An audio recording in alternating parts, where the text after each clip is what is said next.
Les Togolais sont à bout. Ils ne supportent plus le régime de Faure Gnassingbé qui avilit l'image du pays.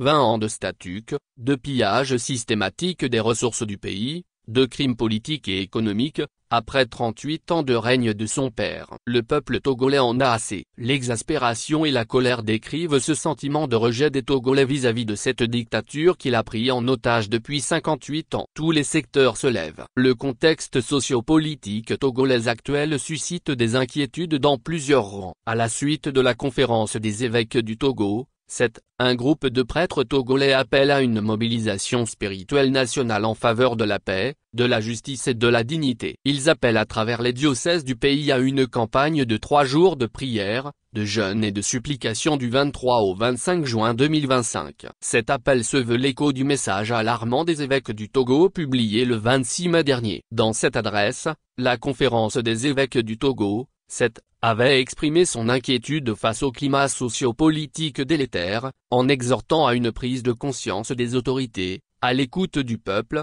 et à l'ouverture d'un dialogue sincère et inclusif. Les évêques avaient également invité les communautés chrétiennes à intensifier la prière. Selon les prêtres signataires de l'appel, la récente manifestation du 6 juin et les appels à une nouvelle mobilisation les 26, 27 et 28 juin témoignent d'un mal profond et légitime. À l'évidence, le peuple à travers la jeunesse cherche à crier plus fort que jamais. C'est ce que traduit sans nul doute la manifestation ayant eu lieu le 6 juin et la mobilisation en vue annoncée sur les réseaux sociaux pour les 26, 27 et 28 juin prochains, lit-on.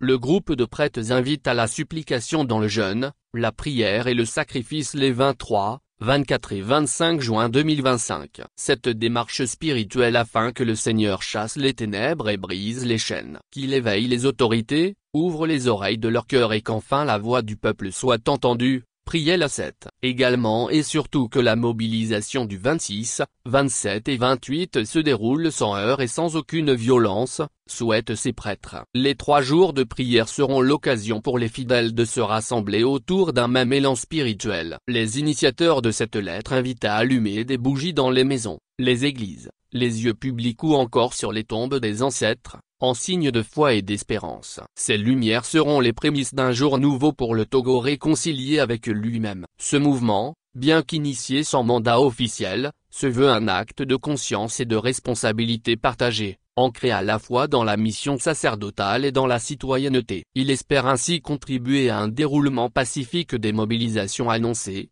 dans le respect de la voix du peuple et l'intérêt supérieur de la nation.